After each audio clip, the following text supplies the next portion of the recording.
Uncharted History Vault. The Great Molasses Flood. Imagine a quiet day in the city suddenly turning into chaos as a wall of molasses as high as 25 feet comes rushing down the streets. This sounds too bizarre to be true, but in 1919, Boston witnessed one of the most bizarre disasters in history, the Great Molasses Flood. Let's dive into how this sweet disaster turned deadly. Our story begins in Boston's North End, where a massive steel tank containing over 2.3 million gallons of molasses stood towering above the streets. This tank was owned by the United States Industrial Alcohol Company, and it was used to store molasses for producing rum and other products. But this was no ordinary tank. It had been poorly built and was prone to leaking. Residents of the neighborhood often saw molasses seeping from the cracks, and the tank would rumble and creak. But no one imagined that the tank was on the verge of catastrophic failure. On January 15, 1919, the unthinkable happened. At around 12:30 p.m., the tank exploded with a force that shook the ground, sending a massive wave of molasses surging through the streets at 35 miles per hour.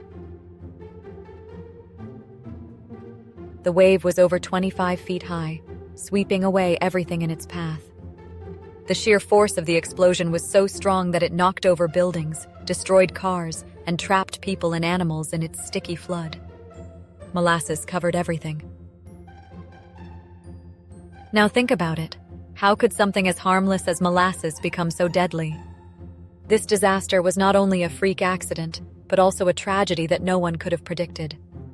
When the molasses finally settled, the devastation was clear. 21 people had died and over 150 were injured. The streets were filled with debris, and it took weeks to clean up the thick, sticky mess. First responders had to wade through waist-deep molasses to rescue survivors. The cleanup effort was monumental. Crews used salt water to try to wash the molasses away, but the process was slow, and the entire area reeked of molasses for months afterward. Fascinated by this sweet disaster? Make sure to subscribe for more unbelievable stories like this. After the disaster, blame was quickly assigned to the United States Industrial Alcohol Company. Families of the victims sued the company, leading to one of the first major class action lawsuits in the U.S. The courts eventually ruled that the company was responsible for the disaster, and they were ordered to pay damages.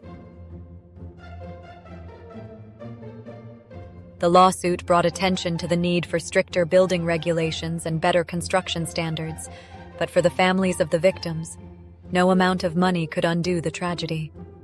Today, the Great Molasses Flood is remembered as one of the most unusual disasters in American history. It serves as a reminder of the dangers of poor construction and the unforeseen consequences of industrialization. Though the streets have long been cleaned, locals say that on hot summer days, you can still catch a whiff of molasses in the air, a lingering reminder of the day Boston's streets ran sticky and sweet. Could you imagine being caught in a flood of molasses? Let us know your thoughts in the comments below. And don't forget to subscribe for more strange and fascinating stories from history.